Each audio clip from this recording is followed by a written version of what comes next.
Welcome to The Good Word. My name is Vincent Goodwill, senior NBA reporter for Yahoo Sports and the host of this podcast. We are also on YouTube and wherever you get your podcasts. So if you see us on YouTube right now, you see the face sitting next to me. That is the man I call Detroit Red.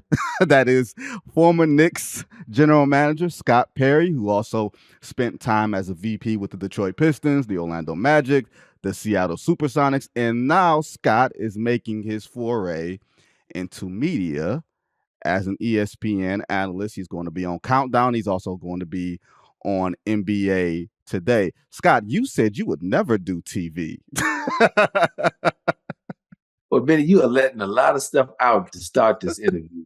First of all, the Detroit Red. Very few people know that nickname. Now, you've made that known to the masses that are listening to this program. But first of all, I just want to say thank you for having me on here today, and looking forward to a great time with you, as I always have with you. I'm sure to be very insightful, and it'll be a lot of fun.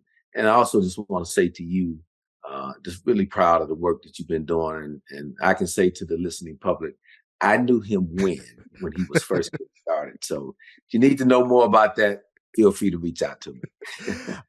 I used to get lectured by Scott Perry. I think Scott, when I was a beat writer for the Pistons and Scott was a VP with the Pistons, Scott would take it upon himself to lecture me. I would get these phone calls after practices or after games, and they'd be like, Vinny, nah, what you wrote wasn't bad, but you don't have the whole story. And I'd be like, why do I feel like I'm one of the Cosby kids sitting here getting lectured? But Scott took me under his wing. He showed some mercy on me. And even when I had to, beat the organization over the head a little bit because they had a little drama while we were there, he never really shunned me. So I appreciate that. That's where the Detroit Red nickname came from. If those who know, if you know, you know. I'll just leave that there. If you know, you know. And you can blame my mom for that phone call. My mom was a journalism teacher, as you know, for 18 years in Detroit public schools, and grew up kind of in that space, if you will, learning a lot from her. So always paid attention to journalism. I have obviously a great deal of respect for what you do and a number of your colleagues do day in and day out. I appreciate that. So before we begin, for those who don't know, you're going to find out Scott Perry is a huge Pittsburgh Steelers fan. His dad, the late Lowell Perry, was actually the first Black executive in pro sports when he was an executive with the Pittsburgh Steelers. So he has a certain lifelong affinity there. But your Steelers got beat yesterday by the Jacksonville Jaguars. I need to get your thoughts on the state of the Steelers before we even start this basketball stuff. Boy, Vinny, you really are making it tough for me to stay on this podcast right now, because you know how I live and die with my Steelers. And obviously, a tough game yesterday. But the one thing that does always give me, obviously, I'm a prideful Steelers person, but always gives me hope and some calm is the presence of Mike Tomlin there.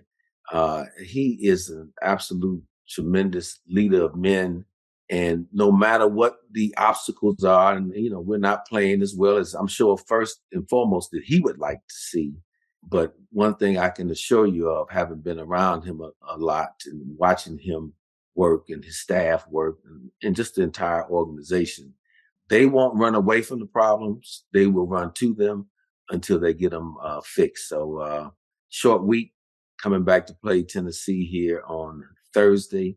So hopefully the outcome is going to be different come Thursday when we're back at Acrisure Stadium. Yeah, Scott, you sound like a football executive right there, being very, very calm and presidential. I like that.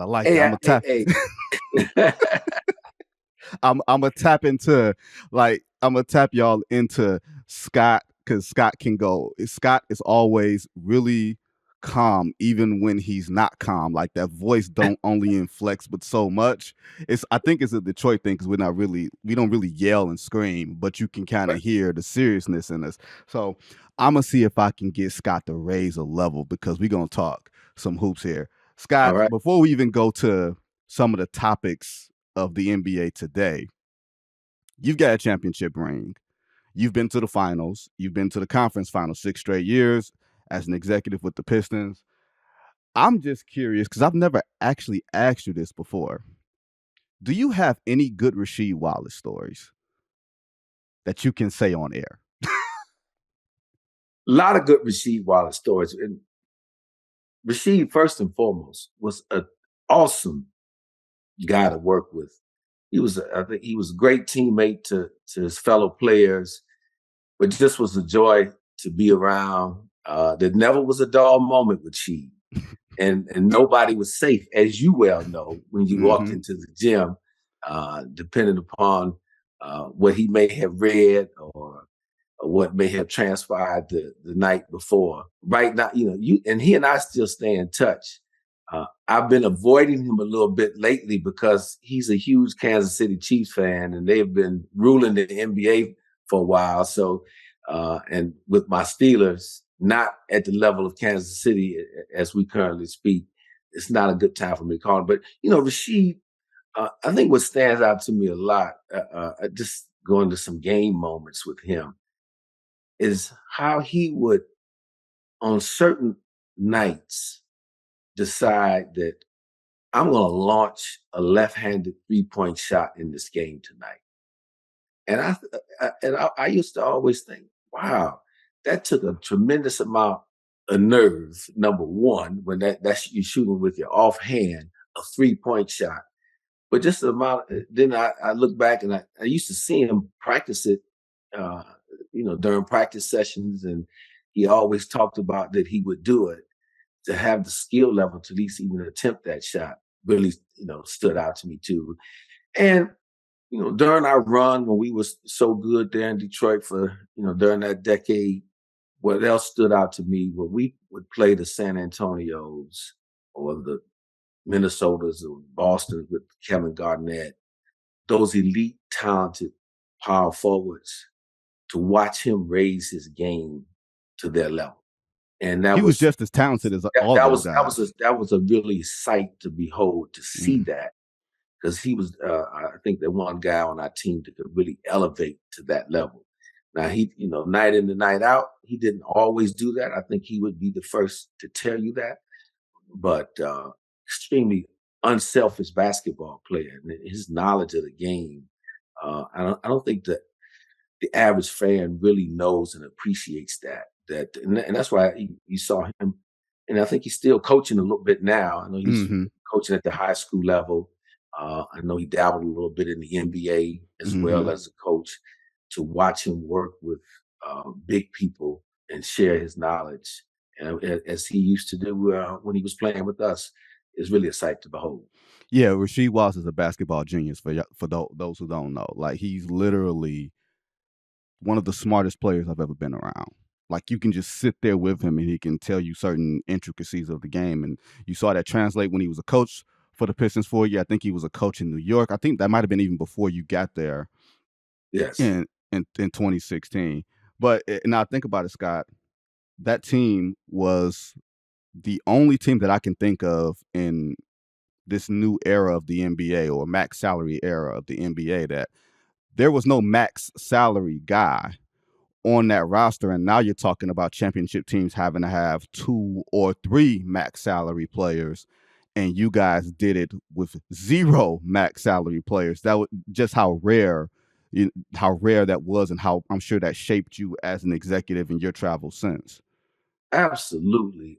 And I take the greatest pride in that, and obviously have to give all due respect to the leader of that vision and that time, being Joe Dumars, who was our president.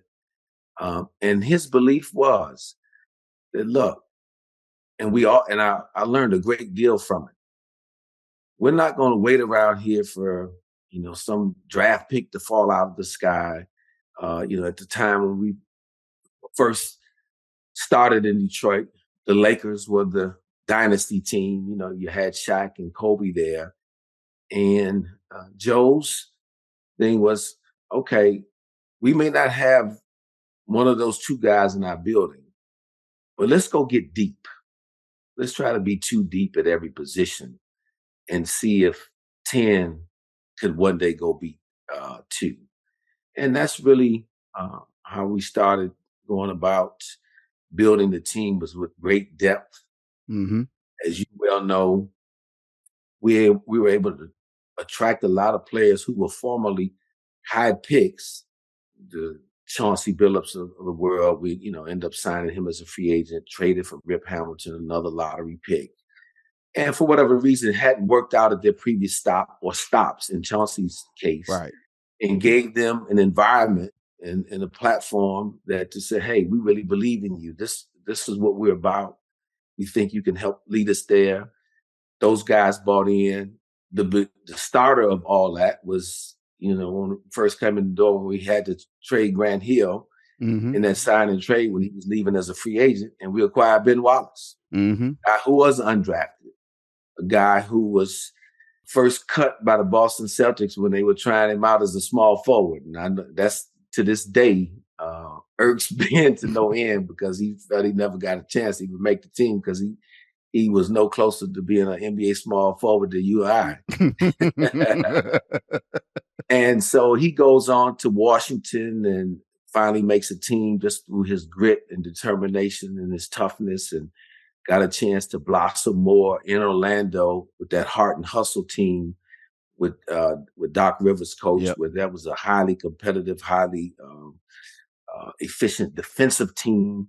And Ben played a lot of minutes there, backing up, I think, Bo Outlaw at the time, and really represented what we wanted to establish in Detroit. And being from Detroit, Vinny, Detroiters are going to always resonate with tough people, physical play, a defensive mindset, all those things that Ben embodied. So when we were able to get him back, even at the time that deal was made, and obviously losing a great player like Grant Hill, people were thinking it was doomsday for us. And the fan base didn't know who Ben Wallace was. But without him, that Pistons group doesn't become the Pistons group, because he set the foundation. He set the standard that every night, win, lose, or draw, when you come to play the Detroit Pistons, you're going to be in for a fight. You're going to be in for a battle. And that just resonated to everybody that was in that locker room when he first got there, to when we started bringing the new players in, like we talked about the Chaunceys and the Rips, and then eventually Rasheed, and then drafting Tayshaun. But he set the standard. And he set the standard for the fan base too, and which was huge, as you know, because Detroiters, especially when it comes to basketball, you got to win there for people to come out and buy in. And they saw that we were a lunch pail team. We were going to put those hard hats on, just like the factory workers were doing all throughout their lives, and they were coming to enjoy the game. That's how Detroit was built. Just the auto industry, we were built on tough, hardworking men and women working a lot of them working in the factories. And our team represented that, and in a big way. And so that was a great lesson for me as I look around the league. I think the teams that do that well, they represent the area that they're in. That's huge. That's huge. That's huge for your guys coming in and night out. That when that fan base can get behind you every single night and help those guys to victory. It's funny because you touched on a lot there. It's almost like you were reading my mind, because I wanted to talk about the connections between the market that you're working in and the team that you have to build. But you first talked about the Pistons trading Grant Hill. And we've seen that so often. Grant was a free agent, and that was a sign and trade thing. So it wasn't like a player asking out. It was the matter of Grant being able to get the max dollars at the time, and the Pistons were able to get something back. Now you're in the era where free agency doesn't really exist as much anymore. Players will get their money from their existing teams and then ask out. That brings us to James Harden, right? Yep. James Harden has quit his job, Scott.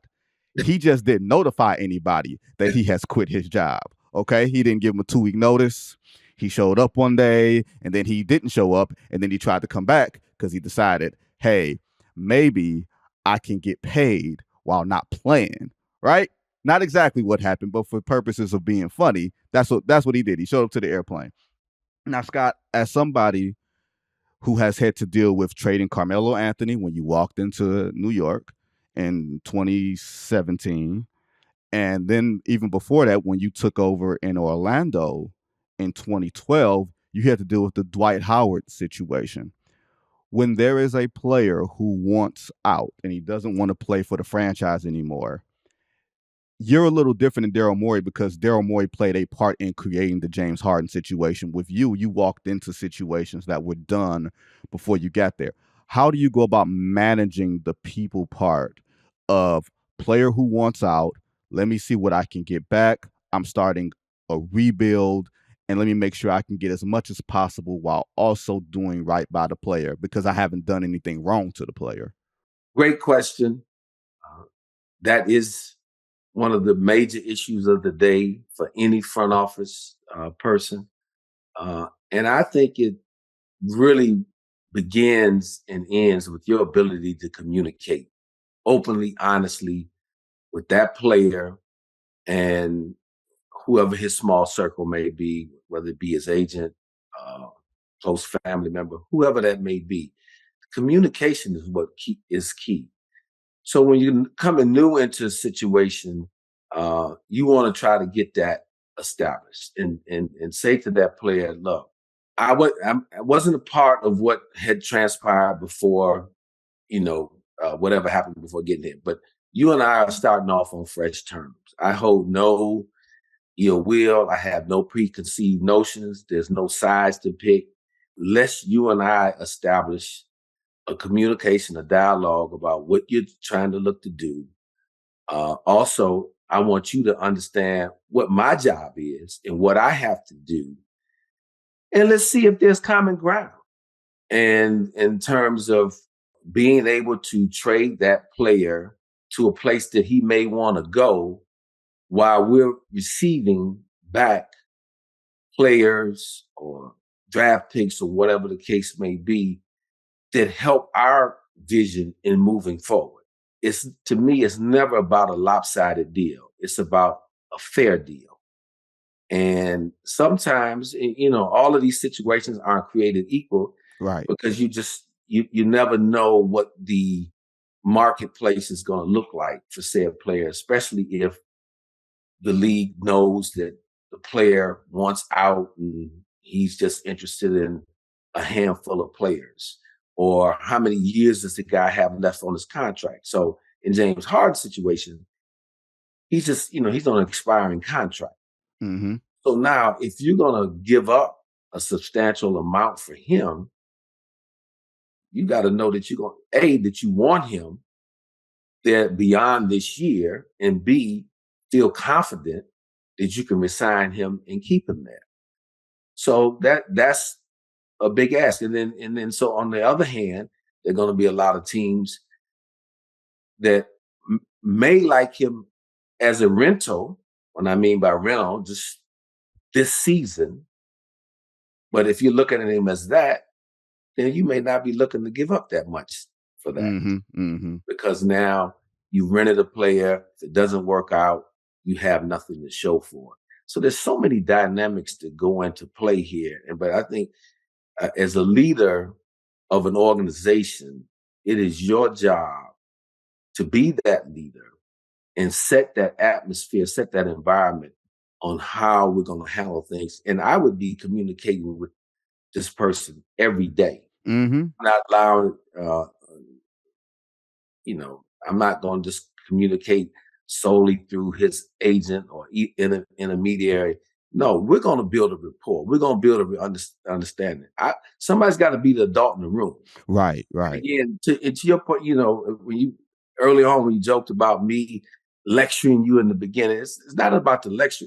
I told you I'm from a family of educators, Mm-hmm. and I think it's important for the guys that I've ever come across in my 23 years in the league, where I can educate them about the business as well. I mean, I think that's important, even though I know ultimately my job was always going to come down to, did we win or lose?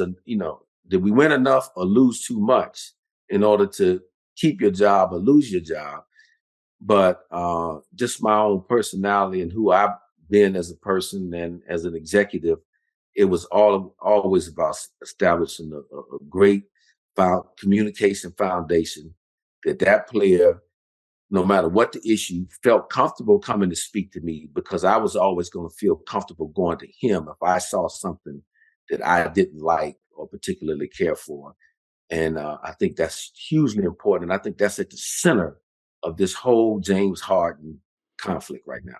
Yeah, communication. And clearly, Daryl Morey is a numbers guy. I'm not saying that to bag on him or anything like that, but he doesn't come from the same world that you've come from. You cut your teeth in recruiting, college basketball, then coming to the league. That's all about communication, relationships with players. And when James Harden comes out and says, I will never talk to Daryl Morey, I haven't talked to him, not going to talk to him, that breach of trust, Scott, how can something get to that point where an executive and a player are not talking for an extended period of time, or there's no lines of communication? That's employee, employer, or peer to peer, or respect level from two people. How can something like that get there? I know you're not in that building, you know what I Right. mean? But Yeah, it's tough, and I hate to kind of assume what happened, but to kind of answer your question though, it's just like in any other relationship.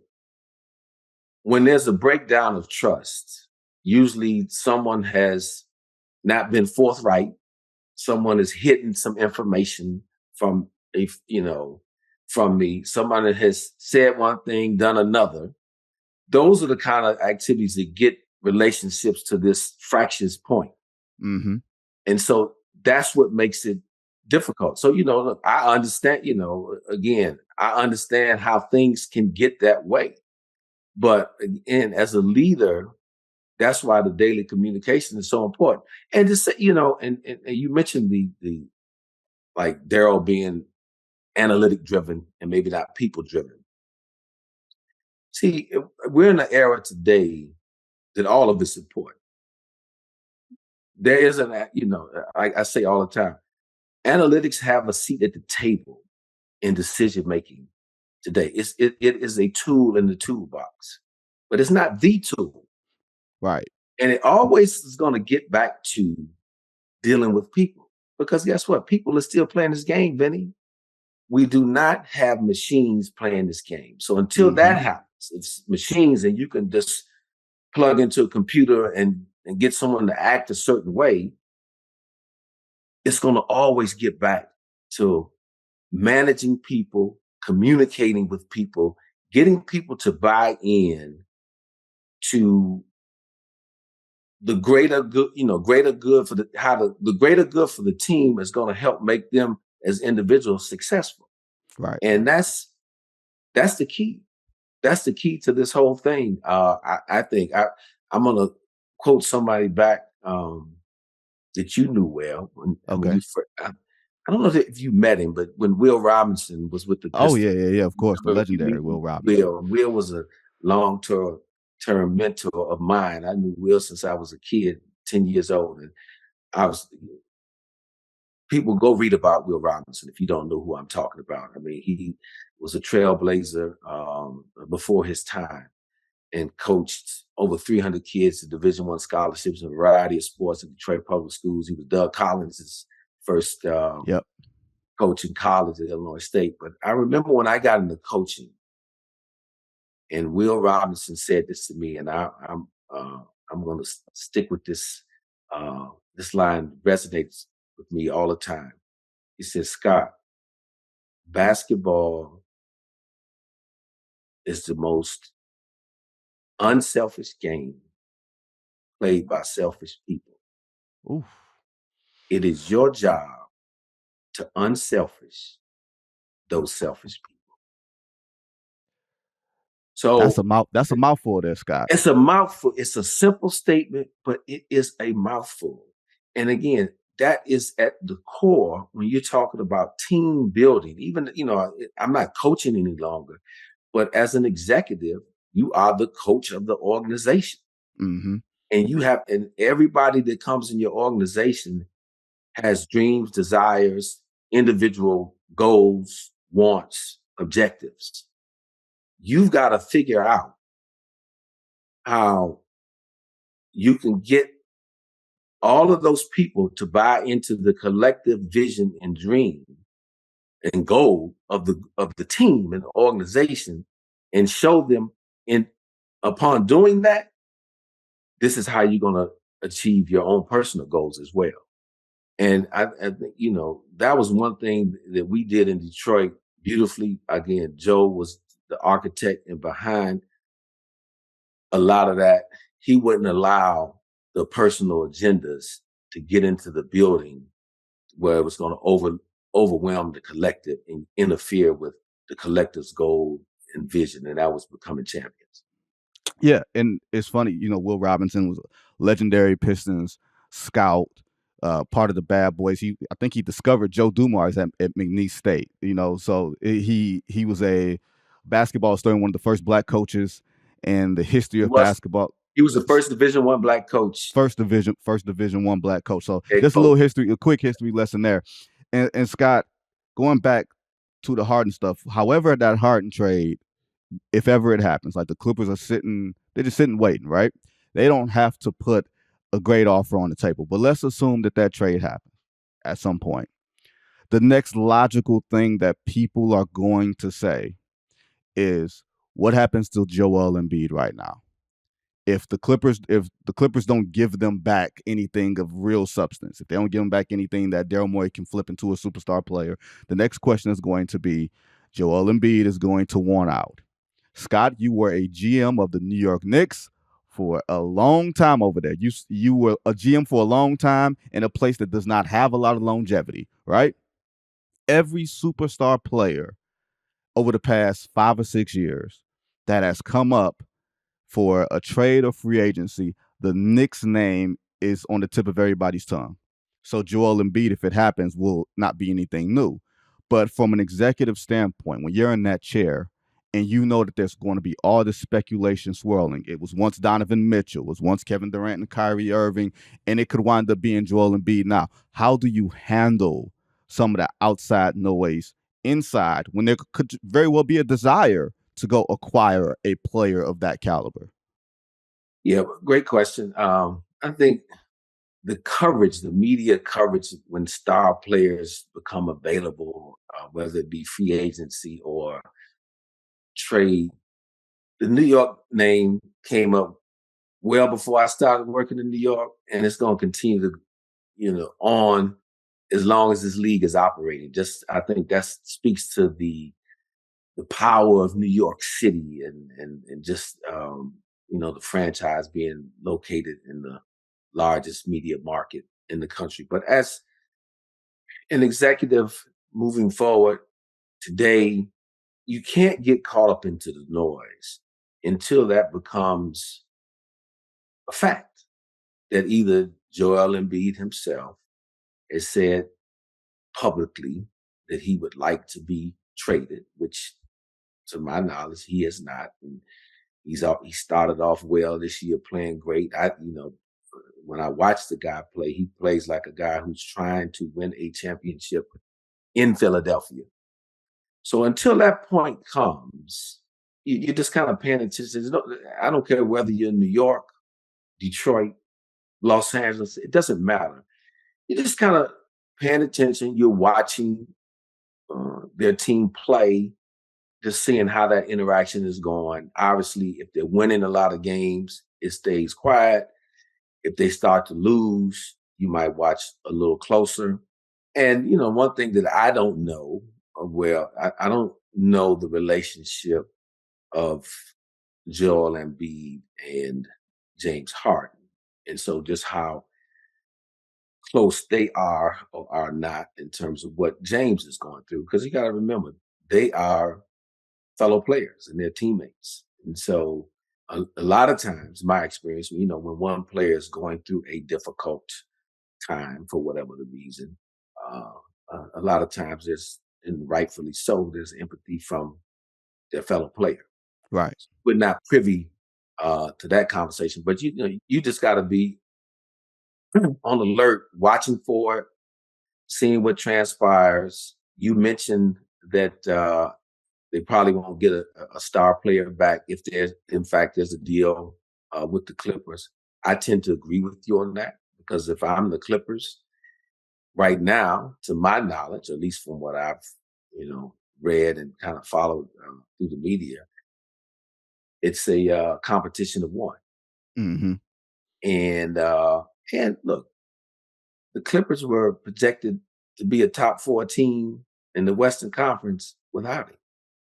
So they're probably right now, is my guess, watching their own team and really studying their team. And the thing that has derailed them a lot over the past few years has been health.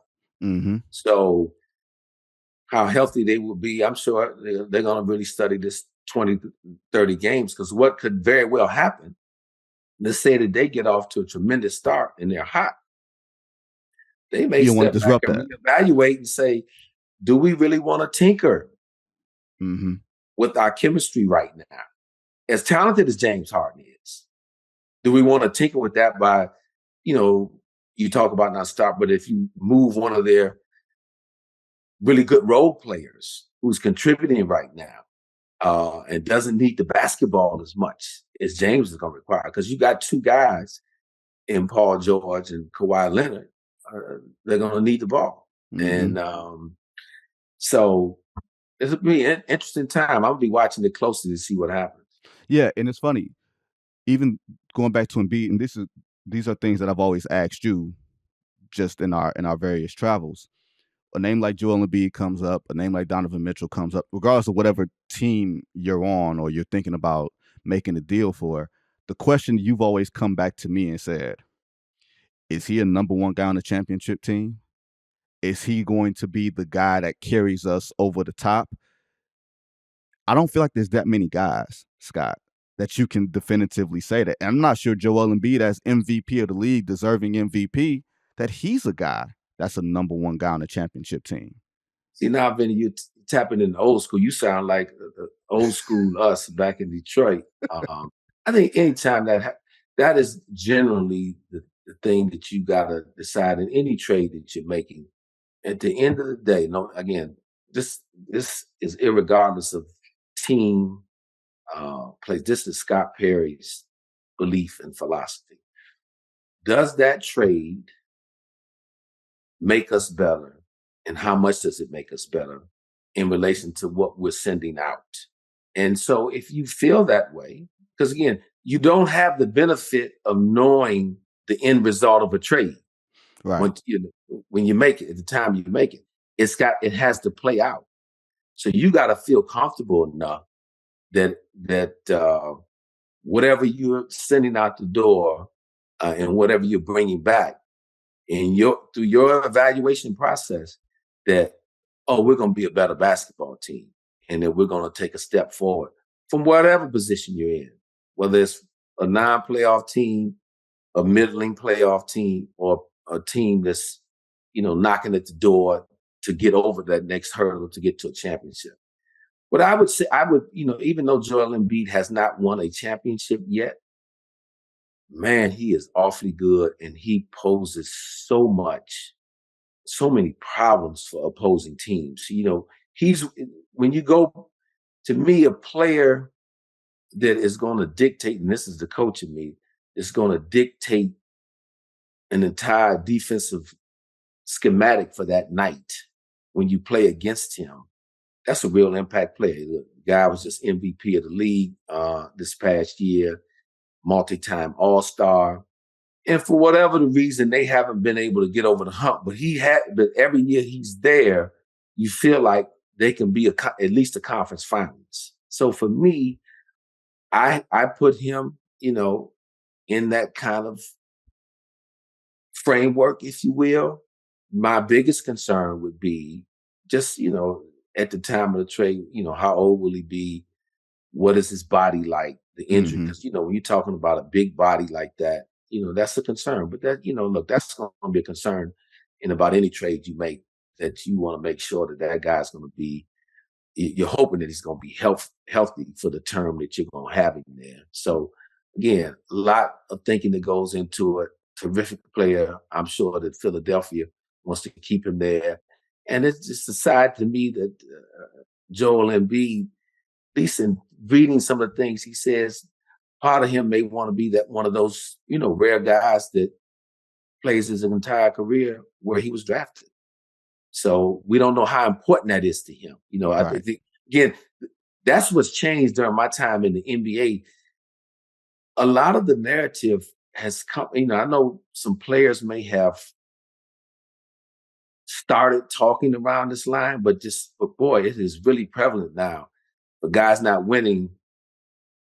A lot of analysts, media talk, oh, he needs to get out of there. He needs to get traded to team A, team B. But so much goes into making that trade happen. We don't even know if the player wants that to happen at the time. But it's just, again, it's a new era. And at the end of the day, we got to embrace it. And as front office people, you got to navigate it and react to it the best way you can. And it's funny, you say you media people, Scott, you have to start including yourself in that. Yeah. You work for ESPN. You're absolute. You are going to be on TV with Stephen A. Smith yelling at you. That will be a battle of beige rage when you and Stephen A. are yelling at each other. Okay, so you have to start including yourself in this new media world. But you touched on something, and I know you're big on team building. Mm-hmm. So even before we go there, because we're both Detroiters, and the Pistons have started off 2-1. It's very, very early. It's very, very early. But it seems like their young talent is starting to put some things together, and they're playing competitive, energetic basketball. Are you surprised? Because I remember you were really high on Jalen Duren last year going into the draft.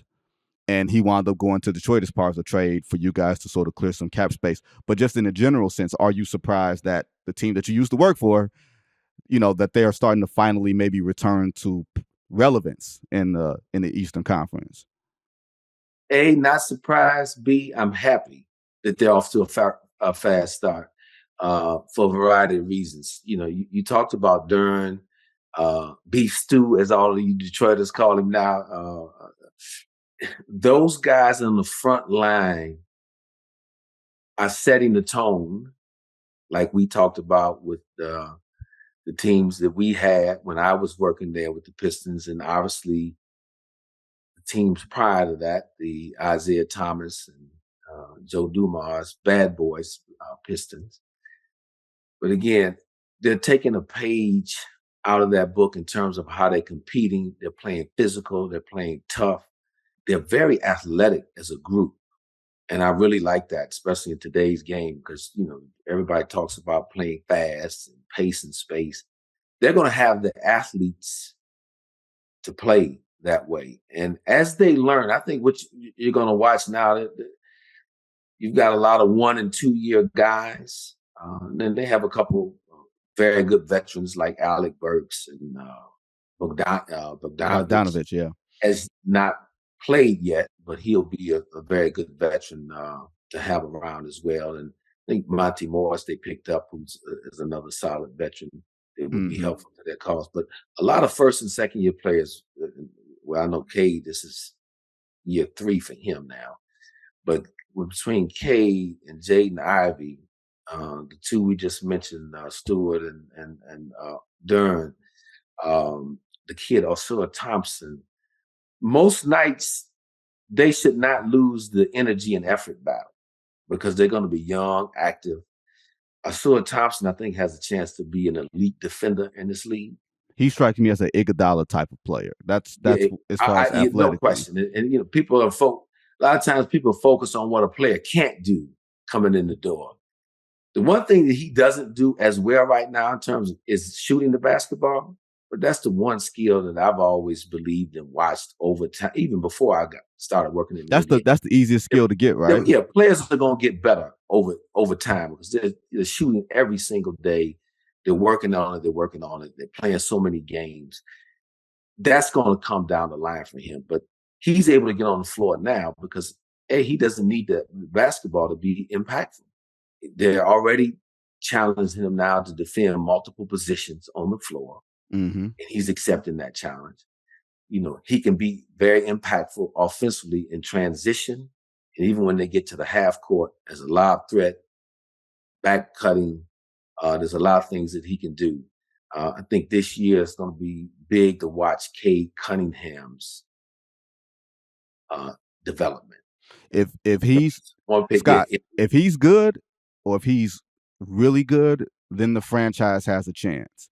Right. If he gets hurt again, or if he turns out not to be as good, and the early returns look like he's legit, that makes this whole rebuild thing for Troy Weaver, who you've been close with for decades, that makes this thing a lot more real. If you got him right, if you get that number one pick right, then that makes all the other corresponding pieces that much easier to fit. That there's no question about it. First piece that you mentioned about him staying healthy, that's going to be key. Can he navigate an 82 game season healthy? Because again, if you're going to build your franchise around someone, his best ability is availability. And so that's one thing that he's going to have to demonstrate this year, in my opinion, for that basketball team. And then a lot falls on his plate too, not only his play, but because of where he's drafted and because he's going to have the ball in his hand a lot, what's his leadership going to be like? What's his interaction with his teammates going to be like? Can he develop into a good enough two-way player? I think he needs to improve defensively, and that's going to be big. I'm a long believer in when you're talking about putting someone as the focal point of your franchise, the player needs to be a two-way player. Now, he doesn't, again, we're in an offensive age, and obviously that is huge and it's important. The player needs to be able to shoot, score the basketball. I get that. But he has to be at least match up with his position on a nightly basis, where he's not a negative on the defensive end. He doesn't have to be all defensive team.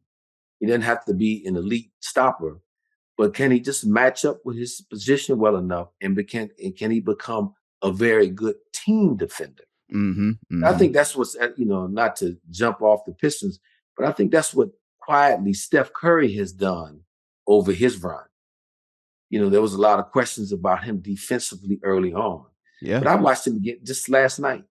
He's improved as a defender every year, and he's a smart player. He's always been in a good position from a team standpoint so that your team defensive scheme and dynamic is not compromised. And that's hugely important. Obviously Draymond and Klay Thompson are the individual stalwarts defensively, and Andrew Wiggins has a good defensive component as well. But he's that. So for Cade, Steph has become that. Steph but now Cade has to at least be that. And he's a bigger player than Steph. So, and I haven't had a chance to look at his rebound numbers, but he's going to need to rebound the basketball well. Yeah. For his size, that'll be a good component for him. And I'm just excited to watch this team grow. I think Monty Williams is going to do a very good job as head coach. Got a lot of experience. It's a great challenge for him to really, polish these guys up because the tools are there. And they're just going to, when they hit that adversity, which I don't care if you're a good team, middle team, bad team, you're going to hit it. How do they handle it? And then that's at that time, we need to get together and talk then and see how it's being handled. You're going to learn more about Cade. You're going to learn more about all the good young talented players there and kind of where they sit at at the current time. Now, Scott, you just volunteered yourself to come back onto the podcast. I just want you to know that this is officially on wax. I'm gonna get next time we get Scott. He's gonna be Scott P Unplugged. Okay, y'all are getting the very nice and polished version of Scott Perry. We gonna get into the muck we'll next. get to it. We're gonna get to it. Scott, look, Scott, you know, I'm a rookie on this side. Like said, that's true. I'm intermediate now, but I'm a rookie, so I'm learning. So I'm coming to you, veteran. Like I counseled you when you was stepping over to the covering the NBA. So now I'm relying on you, Vinny, to counsel me. I got you. Trust me. As long as you don't slouch in your chair. Like that's the one thing I do not slouch in your chair when you are on TV. No, you're not. You're exactly. not. But when you were watching games, because I remember that exactly. when you were watching games, you would be and I'd be like, I couldn't tell if you were mad or if you were just intense. And Scott he just has this thing where he would slouch in his chair, and I'm like, look, if you're gonna do TV, if you're gonna do media, gotta have that. You gotta sit up all the way right, back straight, and everything else. So one last thing, Scott. I don't know if you know this. Mm-hmm. You were one of the few people, I can't remember an executive being traded for draft picks. I forgot all about that. Scott came over to Sacramento from Orlando, and then the Knicks job came up. So because he was, under contract and just gotten there, there had to be compensation. So you were traded for a second round pick and cash considerations, which I actually don't know what cash considerations actually means. That's just a very vague term. Does that mean they trade y'all a laptop or or a printer or something? That's so long going. You brought something up that I had totally forgotten about, and but I'm just thankful for my experience both in Sacramento and in New York. So, before you left Sacramento, you drafted De'Aaron Fox. Yes, right? Yeah, man, I'm always pleased to see young people grow and develop and really start to reach their potential. He was someone that obviously we were very high on. Tremendous young man, and he endured some tough years. Learn, again, just as we were talking about the Piston team. As a young player, you got to, like I used to analogy all the time, like running track. You got to go around the track a couple times. That means when I say around the track once in the NBA, usually that's a season. Mm-hmm. So you go around a couple times. So when you start playing in all these different arenas, really learning the personnel that you're going to be playing against. It's different than watching guys on television when you're in college and saying, oh, okay, yeah, I can go play this guy or whatever. But when you start playing them in an NBA arena, it's a little bit different. And so to watch De'Aaron grow like he has, man, and how he's playing. And I watched him last night. Terrific player. Couldn't be happier for him. And happy for the Kings, man. They're doing, a lot of expectations this year. A lot of expectations. Scott, you look, and I was going to, and I guess if we got time, we probably got a couple more minutes. Having worked in Detroit, having worked in New York, tell me the difference in outside expectations as far as the basketball market, as far as what the fans expect, how they expect to win, how quickly they expect to win. Is there a difference? Like I've lived in New York for a couple of years and I didn't realize how much of a basketball town it was. If you don't live in Detroit, you don't know how desperate of a basketball town it is. And you've worked in both of those places. So what's the difference, or is there a difference? Well, I just think there's a difference in the national attention that comes with it. But again, growing up as a Detroiter, and I loved having those expectations working for my home team in Detroit. And, knowing a lot of people in the community, and people are always engaged and want to talk about the team. And I was there during that decade from 2000 to 2010 when we were highly successful, as you well know. It was a joy. And so we used to go play in New York a lot prior to me going there. So, there was always a special feel going into the Garden as a visiting team. Mm-hmm. And so, there was something to that. And then, once I started working there, the passion, think the knowledge of the fan base is terrific, and they're gonna let you know that they know about what's going on and what they see.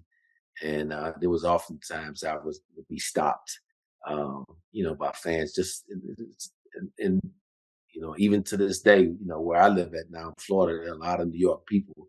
They love the Knicks, and are pulling for the Knicks, and they are intense. And look, they want to see a winner, want to see a champion come back there, and hopefully one day that happens for them. I'd love to see it because I'm sure that time would be turned upside down if and when that does happen. Look, Scott, two things that we ain't never gonna see. Okay, we ain't gonna see the Knicks win a championship.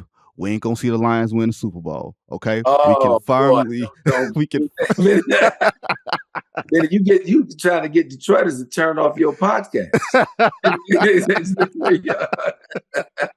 Look, I admit, they know my heart. I am happy for Lions fans, Scott. Right. That's what I'll say. I'm happy for Lions fans. But I quit. I turned my papers in July 27th, 1999, and I'm not coming back. Scott, you've been married for 30 years, right? We done had relationship discussions before. And when I'm done, I'm done. So excuse me, 37 years. Mm-hmm. My bad. Apologies to your wife. Okay, I don't need them problems. Okay. Exactly. But Scott, really appreciate you coming on with me. The next time you come on, we're gonna really get into the weeds. We're gonna talk about the Fab Five. We're gonna talk about Glenn Big Dog Robinson giving you guys 37 and 35, whatever it was when he was at Purdue. We're gonna talk about you drafting Kevin Durant. We just setting the table here because I want you to return as a guest. So I had to be nice to you today. But I really appreciate you coming on, P. Look, I definitely would love to come back and again keep doing your thing. I mean, I really love to see your growth in this space, man, and you do a terrific job at it. I wish you nothing but the best, and I'll come back on here, and I'm gonna give you a harder time next time too. I can't wait on it. I'm waiting when Scott Perry gets some TV experience under his under his belt. He gonna come back on here. He gonna be firing back at me. I look forward to you. Appreciate you again. I'm looking forward to that too, Benny. Because then the public will get a chance to see what we've been doing for years behind the scenes anyway. That's true. Trust me. We probably gonna talk right after this Zoom call. But Scott Perry, really appreciate you. Gonna see him all over every ESPN platform on the NBA this year with their new revamped countdown crew. And even on NBA Today, where you're going to see him with Malika. So you can look forward to that. And behind the glass today, producer John, Evan, and Ron, who put the videos together. We really appreciate you. Don't forget, Zach Lowe joins Dan Devine on another episode of Divine Intervention later this week on Ball Don't Lie. And I'll be back on Wednesday for another solo episode of The Good Word with Goodwill. Until then, everybody, be safe.